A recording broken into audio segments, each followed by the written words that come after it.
Pemirsa, ratusan orang kembali menggelar aksi tolak reklamasi Teluk Benoa di kantor Gubernur Bali Denpasar. Kali ini aksi tolak reklamasi Teluk Benoa menyoroti menjelang perhelatan pilkada.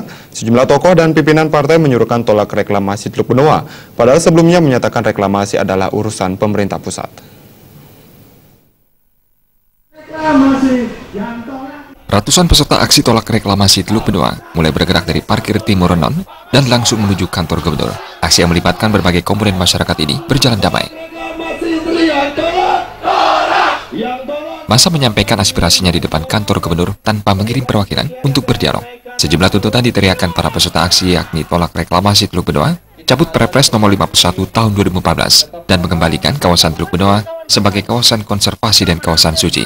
DPRD Bali juga dituntut segera menerbitkan rekomendasi bagi Gubernur Bali agar bersurat kepada Presiden untuk membatalkan reklamasi Teluk Benoa sekaligus membatalkan Perpres nomor 51 tahun 2014. Para peserta aksi demo juga menuntut penghentian praktek pembungkaman seperti pemberangusan baliho tolak reklamasi Teluk Benoa dan menghormati kebebasan setiap individu untuk menyampaikan aspirasi. Koordinator Umum Forbali, Wayan Gendo Swardana, juga menyayangkan elit politik dan calon kepala daerah yang menggunakan isu tolak reklamasi Teluk Benoa untuk mencari simpati masyarakat Bali. Bertindak tanpa konsultasi kepada konsultan politiknya. Tolak reklamasi Teluk Benoa memang mau tidak mau itu pasti akan menjadi komoditi politik, karena memang mereka tahu bahwa nalar publik di Bali menyatakan reklamasi Teluk Benoa itu adalah proyek yang buruk, sehingga secara politik untuk menaikkan elektabilitas mereka harus mengambil isu itu, dan sebetulnya itu sangat kita sayangkan.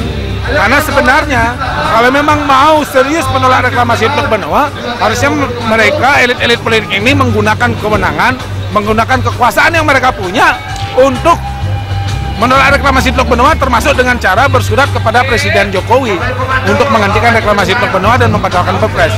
Tapi kalau hanya semata-mata bicara tolak reklamasi Teluk Benoa, tidak ada tindakan, itu tidak lebih dari manuver politik yang tidak patut untuk kita percaya.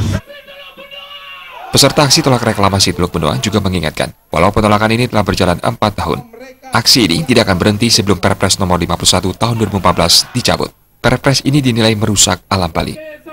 Siapa?